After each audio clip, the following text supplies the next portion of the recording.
Este programa se emite simultáneamente en radio, televisión y redes sociales.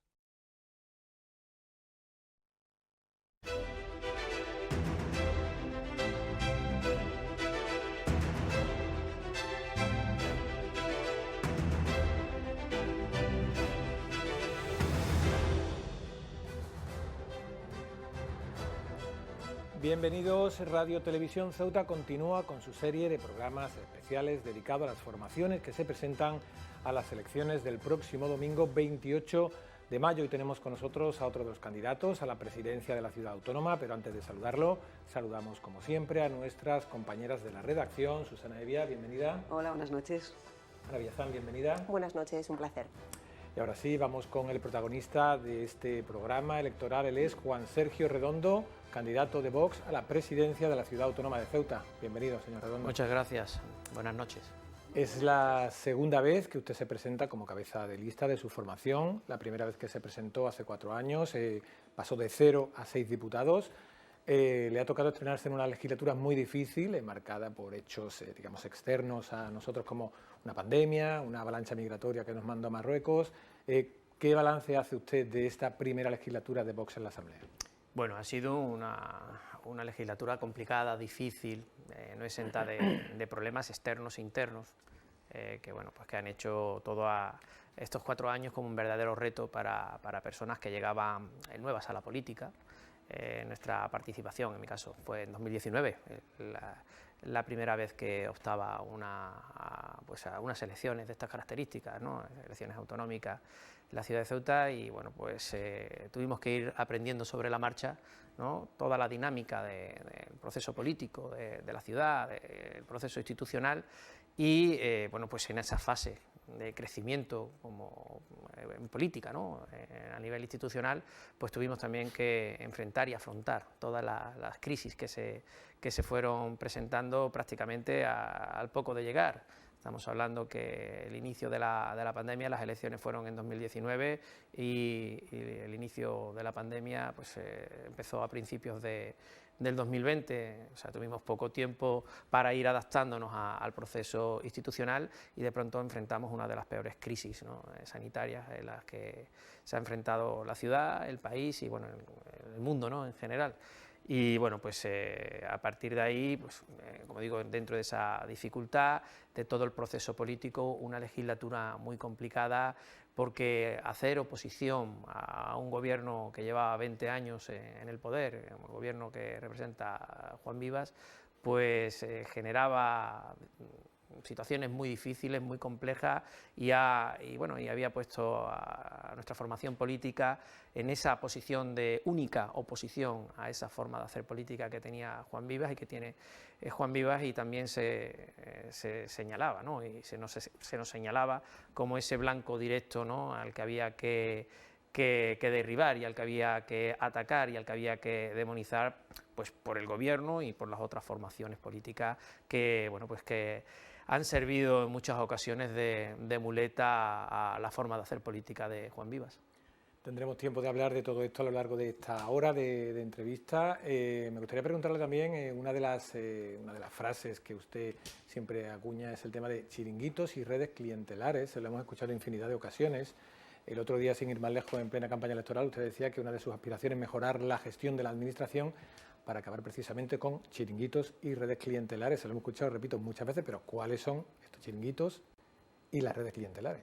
Bueno, Juan Vivas y el Partido Popular han tejido una red clientelar basada, entre otras cosas, en estos chiringuitos, entidades asociativas que no tienen ninguna utilidad pública, que no generan ningún beneficio al conjunto de los ciudadanos, pero que están regadas económicamente muy bien por el gobierno, o han sido regadas económicamente por el gobierno en estos últimos 20 años, pues para ir colocando afines, generar afinidades políticas, y que le sirviera, en cierto modo, de base político electoral para darle una garantía de continuidad a su forma de hacer política y a su gobierno. A eso nos referimos con redes clientelares, y a eso nos referimos cuando hablamos de chiringuitos. Nosotros entendemos que el dinero del contribuyente tiene que ir a parar siempre al beneficio del conjunto de los ciudadanos, porque al final son los que contribuyen y son los que ponen ese dinero para el funcionamiento de la administración y de las instituciones.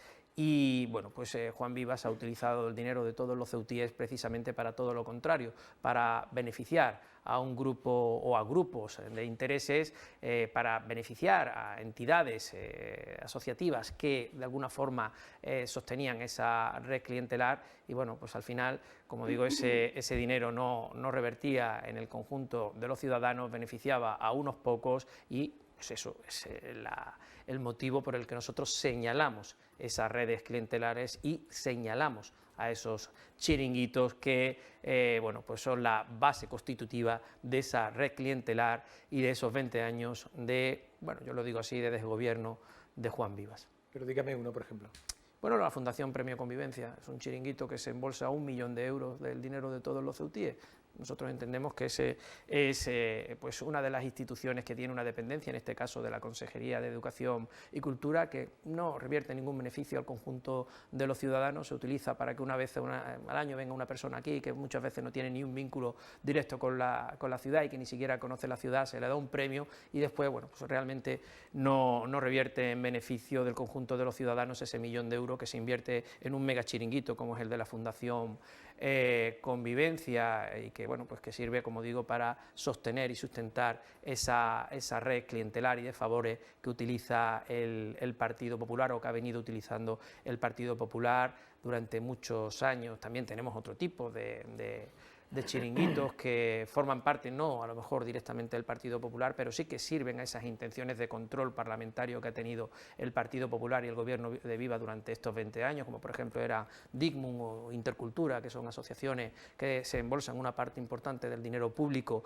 y que bueno, pues están vinculadas a otros grupos políticos que están muy presentes en la Asamblea y como ya hemos demostrado con pruebas directas de ese vínculo de estas asociaciones a estos grupos políticos que al final hemos visto como realmente no han hecho mucha oposición durante estos 20 años, han atacado incluso más a Vox que al Gobierno, que era el que gestiona el bien público, se supone, y el presupuesto, y que, bueno, pues que demuestra que es el pago que suelen hacer estos grupos en su acción política por esas subvenciones que reciben a estos chiringuitos asociados a estos grupos que forman también parte de una forma o de otra de esta red clientelar. Después también tenemos, como digo, chiringuitos fuera, que no están o no forman parte a lo mejor de la estructura administrativa de la institución, pero que también se embolsan una parte importante del dinero de los ceutíes y que se utilizan también pues para ampliar esa red clientelar. Podemos hablar perfectamente de Trace, de la empresa de limpieza y recogida de basura, que bueno, pues que sabemos perfectamente que es una, entre comillas, empresa privada, pero que está muy bien utilizada por algunos grupos políticos de los que forman parte de la Asamblea, bueno, pues para seguir tejiendo esa red clientelar, esa red de favores políticos a costa también del presupuesto público. Los ceutíes tienen que saber que Trace inició su contrato, su vínculo con la administración pública de una manera bastante opaca, pues con un presupuesto inicial dependiente de la ciudad por esa gestión que hace del servicio de recogida y limpieza de limpieza viaria y de recogida de basura de prácticamente unos 14 millones y ya vamos por 22 millones de euros que salen del bolsillo de todos los ceutíes y bueno, pues sabemos también perfectamente cómo se está utilizando esa empresa por algunos grupos políticos para ampliar grupos políticos, en este caso voy a referirlo directamente, que es el Partido Socialista, que ha cogobernado durante esta legislatura con el Partido Popular y que al final, bueno, pues que también ha aprovechado esta coyuntura de cogobierno para ampliar y tejer su propia red clientelar asociada a la red clientelar que ya tenía de por sí el Partido Popular y el Gobierno de Juan Vivas. Buenas noches, señor Redondo. Buenas noches. Vamos ya con las propuestas. A mí me gustaría empezar a desgranar las propuestas preguntándole por qué medidas plantea su formación para mejorar el comercio local, el tejido empresarial, pequeñas y medianas empresas. ¿Qué haría Vox que no se haya hecho o se esté haciendo ya? Bueno, una primera parte es esencial para poder dinamizar la economía de la ciudad, es fundamental que se aparte el principal responsable de que nuestra economía esté estancada.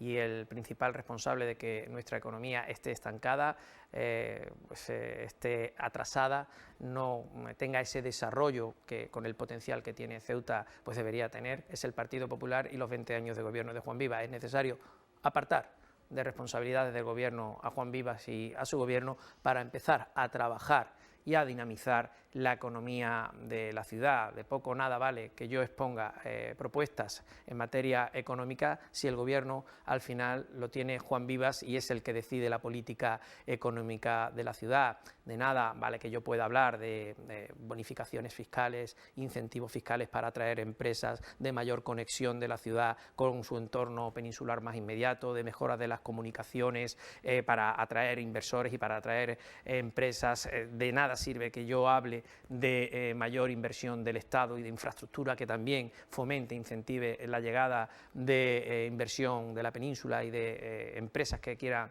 afincarse y situarse en Ceuta. De nada vale que yo hable de unión aduanera o que hable de aduana comercial o que hable de, bueno, pues de todos esos proyectos que pueden ser muy interesantes para la ciudad de Ceuta en materia económica, de fomentar el turismo, de atraer todo tipo de turismo o de eventos turísticos a la ciudad de Ceuta. De nada vale que hablemos de eso si realmente al final quien tiene que gestionar, entre comillas, todo eso es un gobierno del Partido Popular y de Juan Vivas, porque ya vemos que en 20 años la situación económica de la ciudad está totalmente estancada, precisamente por su culpa y por la responsabilidad o la incapacidad que ha tenido Vivas para gestionar la economía local. Sí, pero usted ahora, por ejemplo, que está en campaña, cuando habla con un comerciante, ¿qué medidas le dice? Si, bueno, pues Vox gobierna, haríamos esto por el comercio. Sí, bueno, lo hemos manifestado, ya digo, es un programa, lo acabo de decir. Yo puedo hablar de bonificaciones para los autónomos, para incentivar pues que puedan poner en marcha sus propios negocios, que tengan garantías de que su negocio se puede, bueno, puede ser viable. Hablábamos de la cuota cero en todo el proceso de inicio de la puesta en marcha del proyecto empresarial de un autónomo, de apoyos y compensación económica por parte de la ciudad. No era nada descabellado que la ciudad pudiera asumir una parte o compensar una parte de esta primera inversión que tiene que hacer un autónomo para poner su negocio en marcha. Hablábamos de incentivo fiscal, de quitar toda esa carga impositiva que le corresponde a la ciudad y que podía, de alguna forma, hablamos de IBSI, de rebajar el IBSI a todo este tipo, incluso a las importaciones, para que el tránsito económico comercial hacia la ciudad de Ceuta también sea viable y atractivo y facilite toda esa puesta, como digo, de activo en el ámbito comercial para un empresario que se quiera afincar en Ceuta. Nosotros lo hemos llevado incluso a pleno, lo hemos propuesto en el pleno, nos han votado en contra y después hemos encontrado que el gobierno sale incluso diciendo que ahora lo que decía que no se podía hacer o que eran medidas populistas y la está intentando vender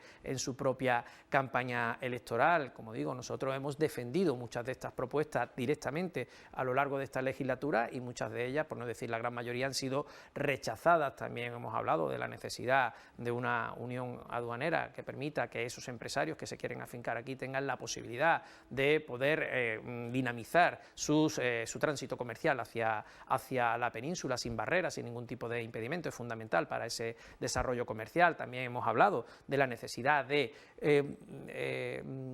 generar salubridad en todas nuestras barriadas que están muy degradadas para también incentivar el comercio pequeño, de la pequeña y mediana empresa, el comercio local en todas y cada una de nuestras barriadas, que hoy por hoy es muy difícil para alguien que quiere montar su propio comercio porque tiene que enfrentarse a una competencia desleal de, bueno, pues de pequeños negocios, de dudosa procedencia, de dudosa financiación, de productos de dudosa calidad y que ha ido proliferando en muchas de nuestras barriadas y que al final han ido asfixiando y obligando a marcharse a aquellos comercios que querían tener un comercio de calidad muy tradicional, por otra parte, de esas tiendas de barrios que florecían en nuestra ciudad y que, bueno, que se han visto obligadas entre la presión de la ciudad, la falta de ayuda por parte de las instituciones y esa competencia desleal a echar el cierre, a cerrar sus negocios, incluso algunos a tener que marcharse de la ciudad de Ceuta.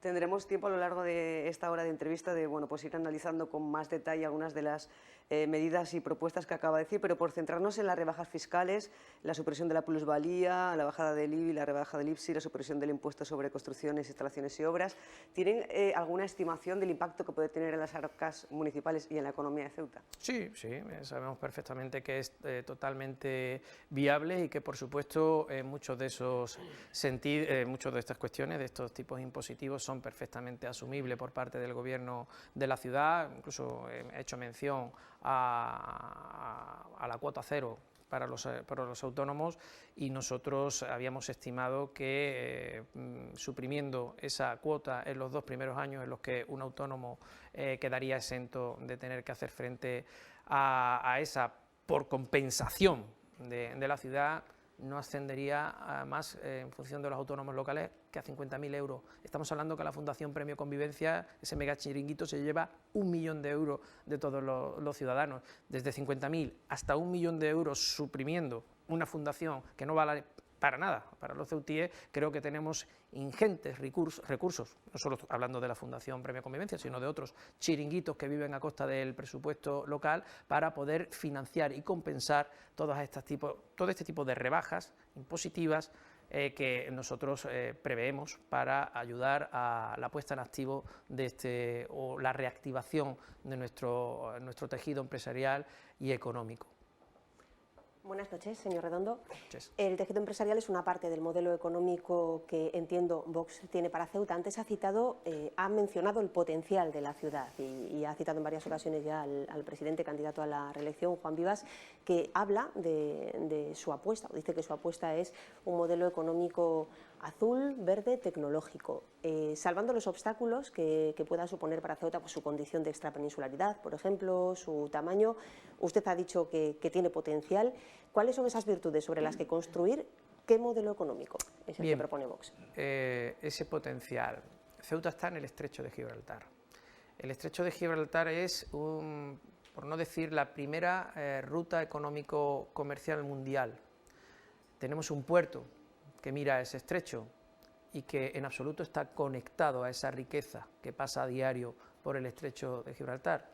Tenemos un puerto en decadencia que solo se le dedica al tránsito de pasajeros, al tránsito civil, a través de esas conexiones que tenemos con Algeciras, nuestras líneas y nuestras navieras, pero no está conectado. Cualquiera que va a nuestro puerto no ve containers, no ve grúas trabajando, descargando esos containers, no ve entrada de buques de mercancías que descarguen esa riqueza que pasa por el estrecho y que utilicen Ceuta como puerto de referencia junto con el de Algeciras, porque al final habría que conectar el puerto de Ceuta a uno de los principales puertos mundiales en el tránsito económico-comercial, que es el puerto de Algeciras, y Ceuta no está conectada para nada a ese entramado económico-comercial que sí está conectado con Algeciras.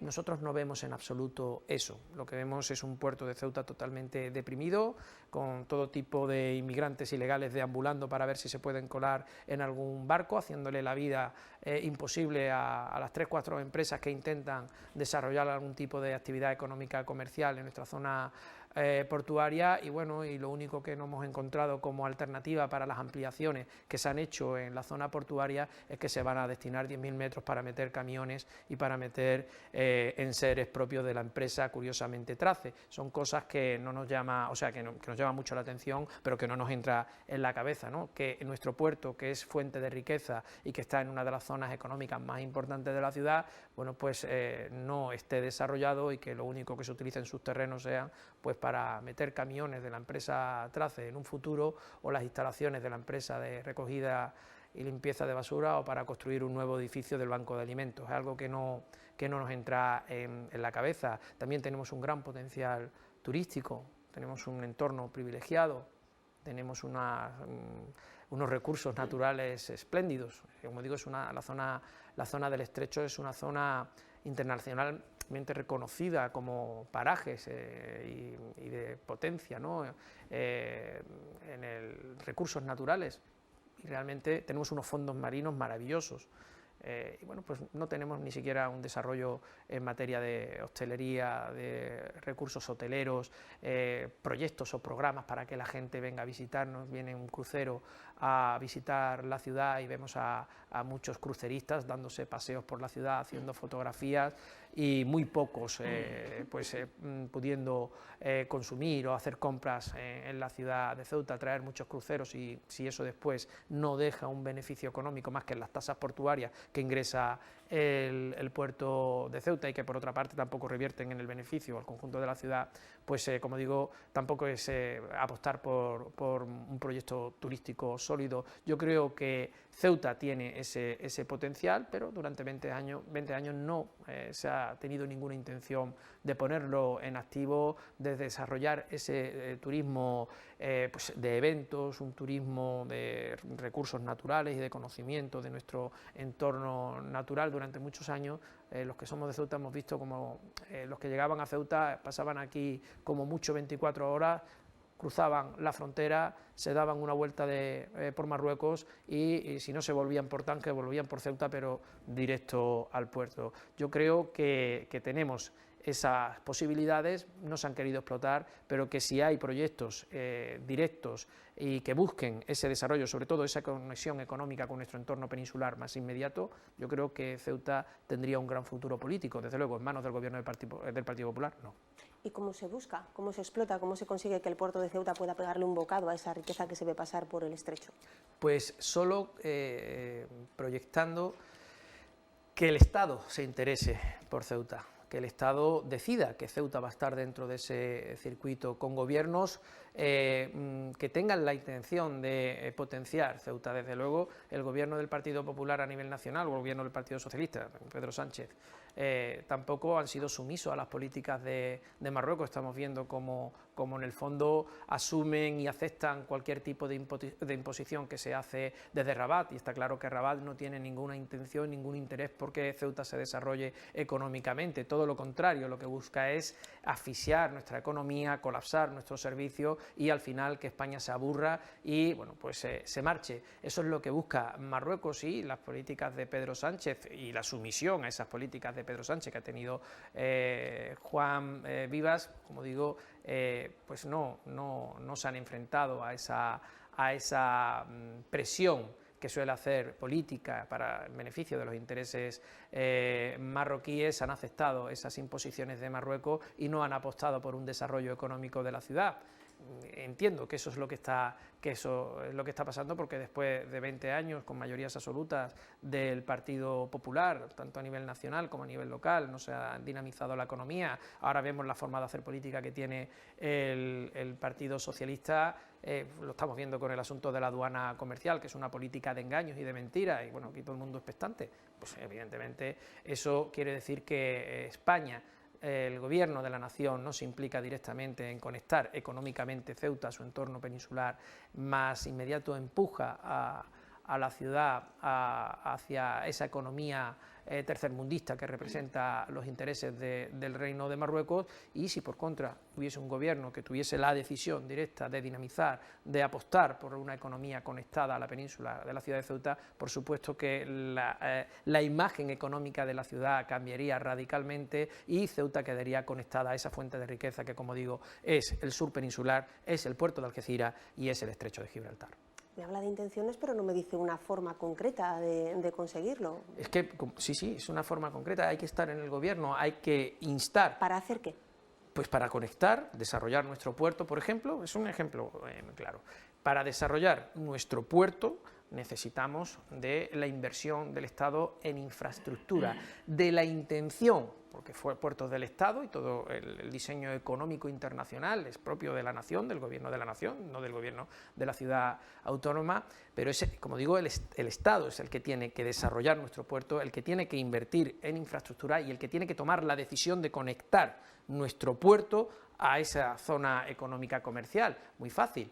En el puerto de Algeciras se utiliza una parte importante como zona de carga en tránsito. Infinidad de transportes marítimos internacionales descargan sus containers, que es lo que vemos en el puerto de Algeciras, en el propio puerto de Algeciras, vienen otros buques, recogen y se marchan con esa mercancía. Es tan fácil como que una de esas terminales acabara en el puerto de Ceuta. Al final simplemente es una localización que se da desde el control del tránsito marítimo en la zona del estrecho, de mandar un buque a descargar al puerto de Algeciras o que se desvíe al puerto de Ceuta. Para eso tenemos que tener desarrolladas nuestras infraestructuras, podemos poner en activo esas terminales con esas infraestructuras portuarias y no se hace. Tenemos ahí un par de grúas que la mayoría de ellas están paradas y aquí no vemos aparecer ningún buque, ningún barco, como sí aparecía en los años 80, barcos comerciales que venían a Ceuta y bueno, con el tema del Puerto Franco, la importación, eso ha desaparecido y eso es política del Estado. El Estado ha abandonado a Ceuta en ese sentido y se puede hacer, como digo, si hay una verdadera inversión en infraestructuras portuarias y si hay un verdadero interés por parte del Estado y puertos del Estado en conectar el puerto de Ceuta con su puerto más inmediato, con el puerto de Algeciras. No sabemos si realmente está sometido el gobierno de Pedro Sánchez a ciertas intenciones que tiene el gobierno de Marruecos por desarrollar un puerto competencia, un puerto muy próximo al puerto de Ceuta, que es el puerto de Tangermes. Eso habrá que preguntárselo a Pedro Sánchez y al gobierno socialista, bueno, pues en qué ha quedado ese asunto en sus negociaciones secretas que suele tener con el gobierno marroquí. Como digo, es un ejemplo, podríamos estar hablando muchísimo y desarrollar muchas de estas propuestas. En este caso he querido poner un ejemplo, pero no podría estar, bueno, podría estar hablando toda la noche de otros ejemplos que ya he citado y que bueno, y que hemos ido desarrollando en esta campaña, pero creo que es un aspecto bastante importante. Si el Estado no apuesta por la ciudad de Ceuta, no crea las infraestructuras, sobre todo también comunicaciones. Necesitamos mejores comunicaciones con nuestro entorno peninsular, necesitamos un abaratamiento del transporte público también que conecte, que haga atractiva que la gente pueda venir a Ceuta y no se tenga que dejar un dineral solo cuando se monta una familia en un barco porque no quieren bonificar. Nosotros hemos pedido que se bonifique a todos los ciudadanos españoles el tránsito a la ciudad de Ceuta a través de vía marítima, y no solo que sea bonificable para los residentes de Ceuta. Esa es otra apuesta, permitir que la gente pueda venir, que la gente pueda llegar a Ceuta, pueda conocer a Ceuta, o sea, pueda conocer nuestra ciudad y que pueda hacerla atractiva para los inversores que saben que en ese tránsito dinámico y fluido pues pueden tener algún beneficio también para la ciudad de Ceuta. Como digo, eso es algo muy importante que tienen que tener en cuenta el Estado y, por supuesto, la obligación de la ciudad autónoma es estar instando permanentemente al Estado a que cumpla sus funciones para sus territorios españoles, los territorios españoles del norte de África y para el desarrollo económico de una ciudad española como es Ceuta. Continuando con la economía, señor Redondo, el empleo, bueno, más bien dicho, la falta de empleo es uno de los principales problemas que padece la sociedad ceutí. Estamos en una tasa de paro siempre que ronda las 10.000 personas, ahora estamos en 10.282, si no recuerdo mal, tasa de paro juvenil del 40%, tasa de paro femenino del 29%. Parece que con el tema de las empresas tecnológicas o de juego online se ha encontrado una especie de nicho, parece que se están implantando en la ciudad, creando empleo a raíz de esos incentivos fiscales que se les está prestando, pero lo he escuchado a ustedes criticar esos incentivos fiscales a estas empresas o al menos pedir que se incentive a otro tipo de empresas. No sé si su intención es bonificar a todas las empresas que lleguen a Ceuta o poner una serie de condiciones para que vengan a Ceuta. Bien, el Gobierno ha abanderado el juego online como la panacea para el desarrollo económico y empresarial y laboral en la ciudad de Ceuta. Acaba de citar unos datos que son preocupantes porque son los peores a nivel nacional. Tenemos un 25% de paro general y un 40% cuando hablamos de paro juvenil. Y el juego online, que parece ser el único o la única fórmula que ha encontrado el Gobierno de la ciudad para paliar el asunto del desempleo, ha generado, dicho por ellos, cuando se le ha consultado, 500 empleos. Me acaba de decir que tenemos 10.200, por encima de 10.200 parados, desempleados. 500 empleos, ese es el modelo que busca, 500 empleos, para solucionar un desempleo que está por encima del 25%. Nosotros entendemos que no. El juego online puede ser una parte de esa solución, pero no es la única solución como está intentando vender el Gobierno de la ciudad autónoma en estos últimos años entendemos que hay que incentivar otros sectores económicos. Nosotros, por ejemplo, hemos llevado una propuesta muy interesante y llevamos una propuesta interesante en esta campaña electoral, que es la de atraer a las instituciones del Estado a que apuesten por Ceuta para pues desarrollar muchas de estas entidades o instituciones que forman parte de nuestra estructura institucional de carácter estatal, un centro de formación de tropa profesional. Eso sería interesante, por lo que atraería a la ciudad de Ceuta en inversión del Estado.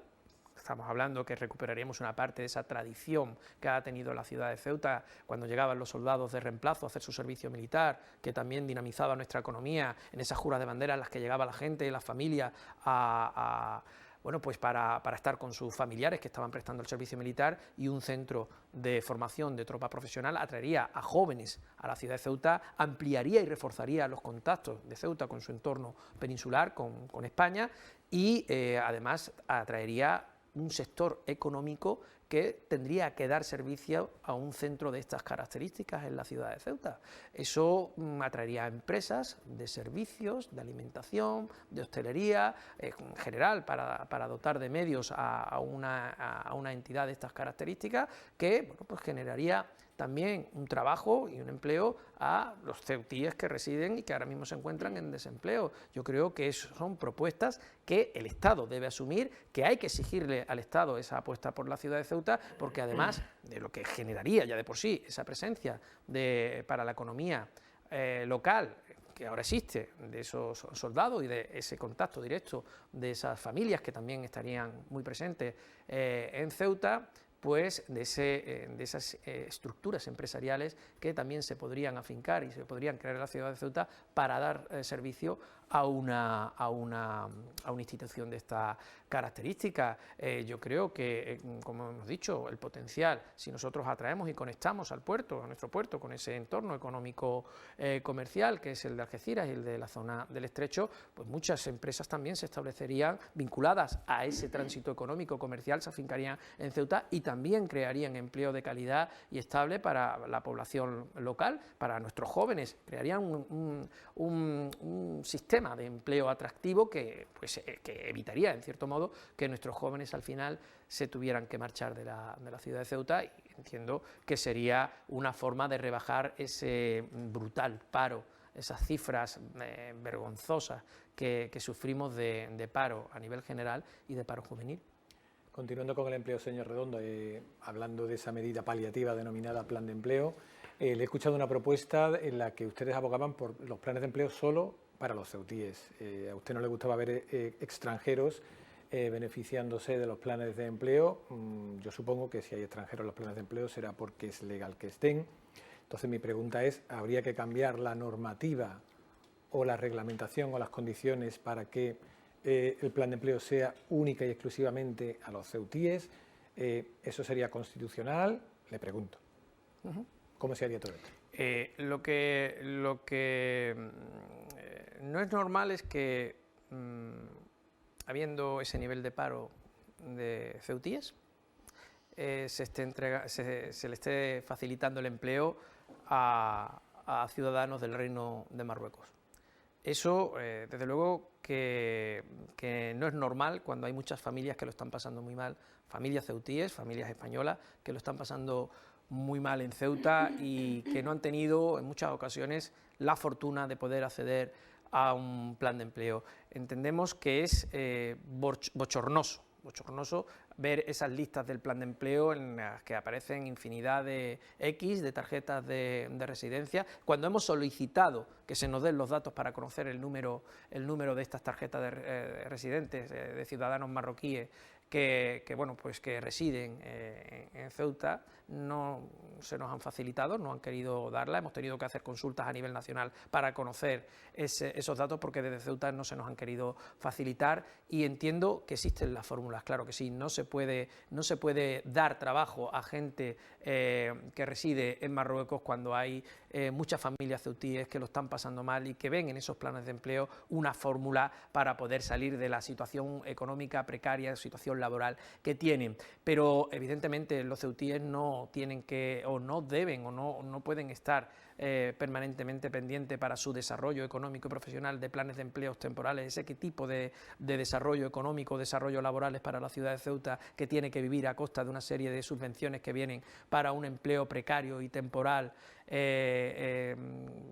para los ciudadanos. Nosotros entendemos que esos planes de empleo tienen que ser como una medida provisional para paliar una situación económica y laboral difícil, que deben revertir directamente siempre en la población ceutí, en la población española que reside en la ciudad de Ceuta, pero también entendemos que es obligación de la ciudad autónoma y es obligación del Estado incentivar ese tejido económico empresarial que genere un empleo de calidad y que permita que estos ciudadanos no tengan que estar buscando el formar parte de unos planes de empleo y que puedan optar a un trabajo digno, a un trabajo permanente, a un trabajo de calidad y que bueno, pues puedan desarrollar su proyecto de vida en base a esas garantías laborales. Pero permítame que insista, entonces la normativa actual sí permite la presencia de esos extranjeros en las listas de los planes de empleo.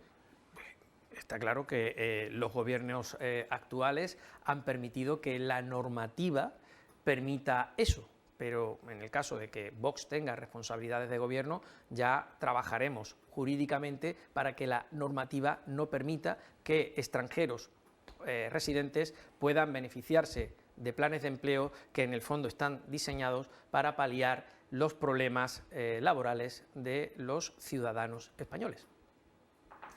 Las dificultades que hay para encontrar un piso o una casa que esté en buen estado a un precio razonable hacen que este área sea una que reúna propuestas de todas las formaciones políticas. ¿Cuáles serían, en este sentido, en materia de vivienda, las propuestas de Vox? Y también, de paso, ¿cuáles serían las medidas, las propuestas o las soluciones para las viviendas irregulares? Bien, la mejor política de vivienda que se puede llevar a cabo es una política transparente y alejada de la corrupción, que precisamente no es la política que se ha llevado en materia de viviendas en la ciudad de Ceuta. No olvidemos el caso en Vicesa. Bueno, hoy hemos podido conocer alguna noticia de algún miembro del gobierno de la ciudad que, bueno, pues que se ha visto de manera directa ya implicado en este macro proceso en Vicesa. Esa es la forma que ha tenido el gobierno de Juan Viva en estos últimos 20 años de gestionar la vivienda pública. Con esas formas de gestionar la vivienda oscura y un poco legal, evidentemente la vivienda en Ceuta no podía satisfacer las necesidades y las expectativas de los ceutíes. Ha llegado mucho dinero por parte del Estado para poner en marcha proyectos de viviendas, se han construido viviendas, pero el problema es que se ha especulado con ellas y no han ido a parar a los ceutíes que realmente necesitaban de esa vivienda. Yo recuerdo que se generaban situaciones, la verdad, bochornosas cuando se hacían entrega de estas viviendas de protección oficial, este parque importante de viviendas que se habían construido durante los largos años del régimen de Vivas, en los que se tenía que buscar o localizar a los adjudicatarios de estas viviendas, porque no se sabía dónde estaban o dónde residían realmente. Eso es una política nefasta. Eso genera un perjuicio y está claro que si se hace una gestión eficaz de los recursos y del dinero que viene para vivienda, evidentemente vivienda se puede construir, hay vivienda, simplemente hay que gestionarla, como digo, eficazmente, y lo que no se puede permitir es que personas que no tienen derecho a esas viviendas protegidas, a esas viviendas que pagan los ciudadanos con su dinero, bueno, pues las sigan ocupando cuando ya no les corresponde. Tenemos el caso de la vicepresidenta primera de la Asamblea del Partido Socialista, que está ocupando una vivienda para jóvenes cuando ya se sabe perfectamente que ni le hace falta y que tampoco es muy joven.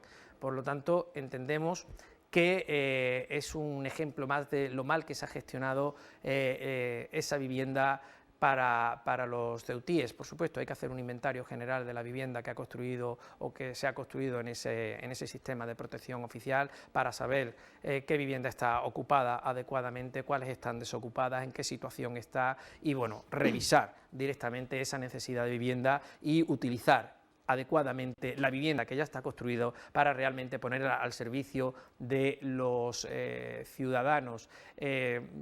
Como digo, esto es esencial, es importantísimo que se gestione adecuadamente. Y con respecto a la vivienda ilegal, bueno, pues en Ceuta ha proliferado todo tipo de vivienda ilegal, forma parte esencial de ese proceso de marroquinización y degradación urbana de nuestras barriadas que denunciamos constantemente. Y bueno, pues una de nuestras primeras propuestas, la recuerdo perfectamente porque creo que fue casi la primera que hicimos cuando llegamos a la Asamblea en el año 2019, fue que se hiciera un inventario general de la vivienda ilegal que se había construido en los últimos años en la ciudad de Ceuta. Se aprobó la propuesta porque en ese momento todavía no existía ese cordón antidemocrático que se tejió a lo largo de la legislatura contra Vox, pero bueno, pues como todo en ese pleno y en toda esta Asamblea de estos años, pues no se ha ejecutado, no se ha hecho absolutamente nada, y hoy por hoy no sabemos ni siquiera qué vivienda se han construido en muchas zonas de la ciudad que sean ilegales, y bueno, pues desconocemos que se haya hecho nada para evitar que sigan proliferando, porque siguen proliferando. En estos 4 años han crecido mucho más este número de viviendas ilegales. ¿Pero qué harían con esas viviendas ilegales una vez que haya ese inventario? ¿Harían un proceso de regularización? ¿Qué harían con ellas? Y luego, por otro lado, ¿llevan en su programa la construcción de vivienda nueva? Nosotros apostamos primero por gestionar adecuadamente la vivienda que ya tenemos construida. Hay mucha vivienda que depende, en este sentido, pues del ámbito público, que no están adecuadamente gestionadas. He puesto un ejemplo muy claro. Hay personas que no tienen derecho a ocupar esas viviendas y la están ocupando. Pues como esa persona en concreto, hay muchísimas en esta ciudad, y hay viviendas incluso que pertenecen a la ciudad que están vacías. Y entonces hay que hacer ese inventario y conocer el estado para que esas viviendas que existen lleguen de manera inmediata a las personas que lo necesitan. Eso de entrada. Después hablaremos si se pueden construir más viviendas, si existe ese dinero, que dinero siempre existe para poder potenciar el parque inmobiliario que depende del ámbito público, pero lo que no podemos hacer es construir y que todo siga siendo en el mismo proceso y de la misma forma desastrosa con lo que se ha venido construyendo y despilfarrando en cierto modo el dinero público en todos estos años. Y por supuesto con la vivienda ilegal, la que sea ilegal, pues evidentemente no se puede regularizar. Algo que nace ilegal, está claro que no puede convertirse en algo legal, habrá que analizarlo jurídicamente, y bueno, pues aquellas que ya estén amparadas por la ley, pues habrá que analizar qué hacer directamente con esa vivienda, y aquellas que realmente estén en disposición para ser derribadas y demolidas, como la famosa Torre del Príncipe, por supuesto que se ejecutarán las sentencias y acabarán derribadas. Y han anunciado que su formación tiene previsto, o lleva en su programa, incrementar el número de plazas de educación infantil para garantizar la educación de 0 a 3 años. ¿Cuántas plazas serían y dónde irían ubicadas? ¿En centros ya existentes o se crearían nuevos centros? Bueno, yo siempre he dicho que en la educación de nuestros jóvenes no hay que escatimar ningún gasto.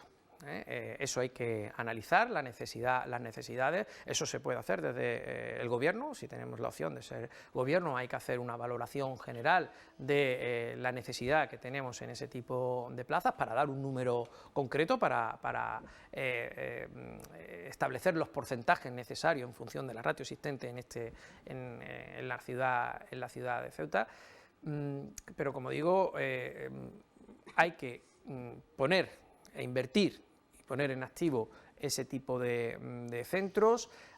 Hay que analizar si los centros educativos que tenemos en activo y que ya tenemos tienen la capacidad para acoger en su grado sumo, en su totalidad, pues la necesidad que analicemos que tiene la ciudad de Ceuta, y si entendemos que no existe esa capacidad para dar cobertura a las necesidades que se nos presenten, pues por supuesto solicitar mayor inversión del Estado para ampliar los centros educativos que den cobertura a esa necesidad. Una de las promesas electorales que hemos escuchado de Vox durante estos días ha sido la de establecer un sistema de ayudas directas a las familias, sin bonificaciones, de acuerdo al número de hijos. Me gustaría, si puede, que nos concretara cuál sería ese cuadro de ayudas y bonificaciones. Bueno, nosotros siempre hemos apostado por las familias, por incentivar la natalidad estas familias, de nuestros jóvenes cuando se casan y quieren formar una familia, pero también consideramos que estas ayudas tienen que ser siempre para aquellas personas que realmente acreditan que necesitan esa ayuda y que realmente aportan la realidad en beneficio del conjunto a ese desarrollo y a esa estabilidad familiar. Nosotros, como digo, en materia, es una política de carácter nacional, es una medida general que es abanderada por Vox en las ayudas directas a las familias por número de hijos, pero siempre que acrediten unos requisitos y acrediten que son necesarias y son receptoras de esa ayuda directa y también de esa ayuda en el ámbito de bonificaciones, en materia de bonificaciones fiscales, de ayuda precisamente para hacer frente a la situación económica, a los requerimientos económicos que tienen cuando se tienen hijos y se quiere formar y ampliar una familia. ¿Estaría por desarrollar su aplicación en el ámbito local? Claro. Yo la he escuchado, quiero decir, como sí, promesa electoral en esta campaña. Como digo, es una medida que abanderamos a nivel nacional, pero que es una medida que hay que aplicar en función de la situación y del contexto en el que se tengan que desarrollar esas estructuras familiares. No todos los sitios tienen las mismas circunstancias, no todas las situaciones se producen en el mismo contexto socioeconómico, en el mismo contexto habitacional. Todo eso también tiene que ser valorado y evidentemente nosotros apostamos por esa medida, pero siempre haciendo un análisis real de la necesidad que tiene una ciudad con las características que tiene Ceuta.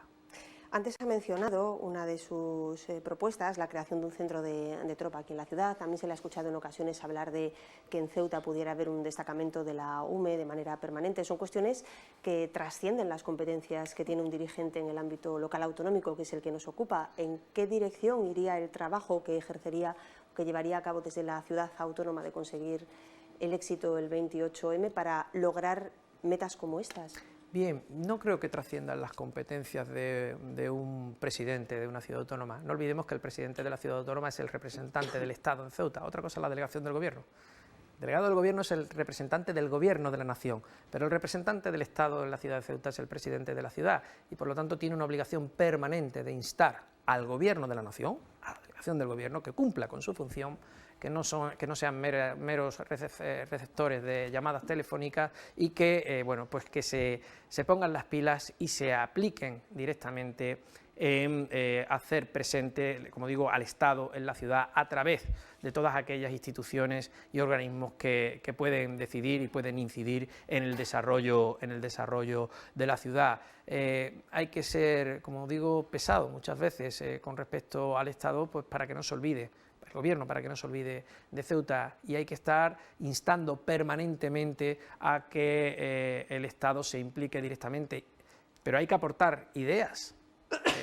Una de las obligaciones del presidente de la ciudad y de un gobierno de la ciudad es aportar esas ideas y defenderlas y pelearlas a nivel nacional. Entonces yo creo que la implicación y la capacidad de un presidente y de un gobierno de la ciudad autónoma en estos asuntos, que aunque es cierto que necesitan de la inversión y de la contribución directa del Estado, pues yo entiendo que la función del presidente es importante a la hora de aportar esas ideas, de facilitar el terreno para que se puedan llevar a cabo y sobre todo de instar permanentemente al Estado para que haga lo que le corresponde hacer en una ciudad española, en una ciudad que forma parte del conjunto de la nación como es Ceuta.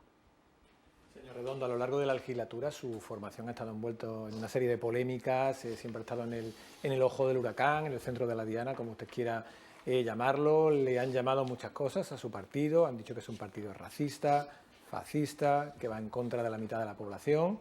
Me gustaría preguntarle si son ustedes racistas, fascistas, si van en contra de la población. Y después, por otro lado, le he escuchado, lo acaba de decir hace un rato, lo del cordón sanitario antidemocrático que le hacen el resto de formaciones. Permítame, pero esto no es un poco hacerse la víctima, es decir, van todos contra mí. Empiezo por la última parte. No es hacerse la víctima y van todos contra mí. Yo creo que se ha ejemplificado en los plenos de la Asamblea. 4 diputados, en ese momento, 4 diputados, y 21 contra 4. Partido Popular, Partido Socialista y los dos grupos minoritarios se han unido en su acción parlamentaria contra Vox. Todos han atacado a Vox y además se han puesto de acuerdo entre esas formaciones políticas que se supone deberían ser antagónicas para ir directamente a neutralizar las propuestas o el discurso o bueno, muchas de las cuestiones que planteaba Vox en los plenos de Pero de esa es la democracia, Asamblea. permítame, o sea, aliarse con partidos distintos a ti para lograr un No, fin. una Esa es la democracia, una ¿no? cosa es aliarse y otra cosa hacer frente común contra una formación política. Eso es distinto.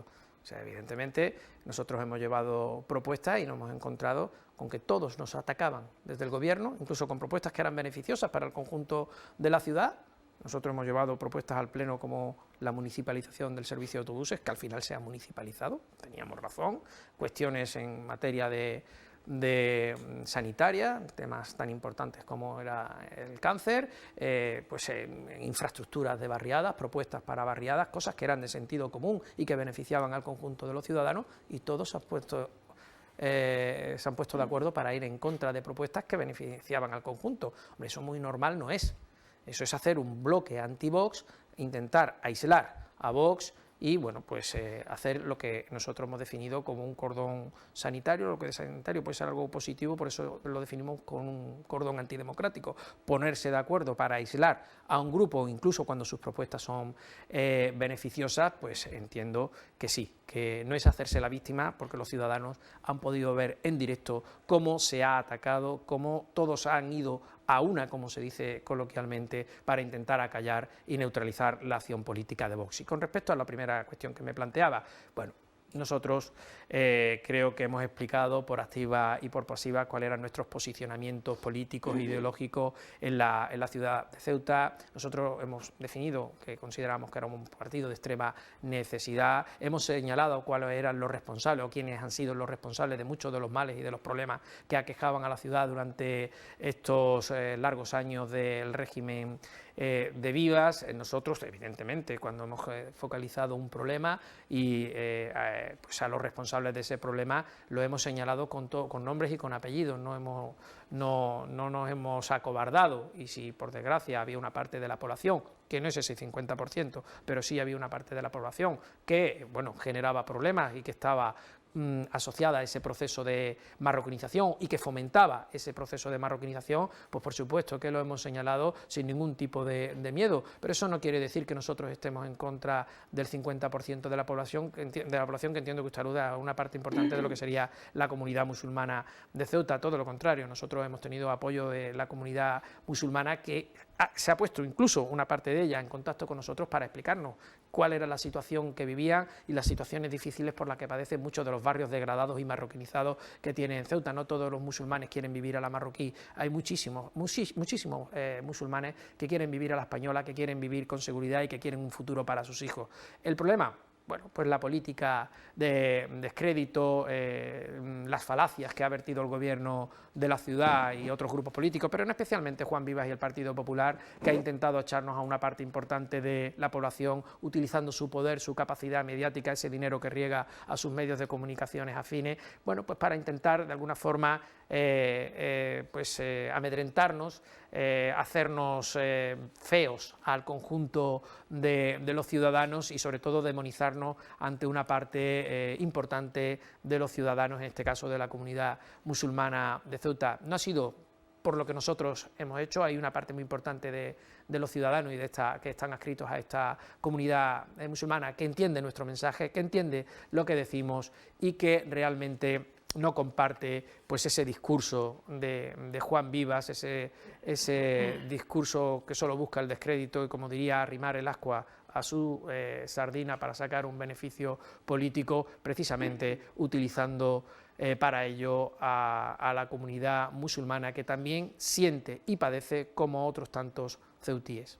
Se ha referido usted a cosas que sucedían en la Asamblea, decía que el resto de formaciones políticas se ponían de acuerdo para ir contra su partido, pero coincidirá conmigo en que en el seno de la Asamblea hemos vivido escenas poco edificantes por ser sencillos, podríamos denominarlas también de bochornosas, escenas que han trascendido de la política local, han salido incluso a nivel nacional, diputados insultándose, que son los representantes de la ciudadanía, e incluso a punto de llegar a las manos.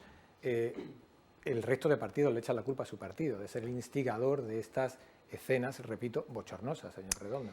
Bien, no estoy de acuerdo. Está claro que no estoy en absoluto de acuerdo con esa apreciación. Como digo, los plenos se emiten, están grabados y cualquier ciudadano puede acceder a estos plenos conflictivos a los que alude y puede ver cómo se inicia esa situación difícil y complicada que no es deseable. No es deseable. Si nosotros llevamos una propuesta, una interpelación a pleno y empezamos a sacar una serie de documentos y a poner de relieve pues corrupción, favores, situaciones difíciles de explicar para el gobierno y te encuentras que la respuesta del gobierno no es dar una explicación a los ciudadanos sobre esas cuestiones que está poniendo sobre la mesa, sino automáticamente la respuesta es insultarnos, llamarnos racistas, llamarnos fascistas, interrupciones continuas y constantes por parte del presidente de la ciudad, de Juan Vivas, de nuestro portavoz, para interrumpirle, para que no pueda seguir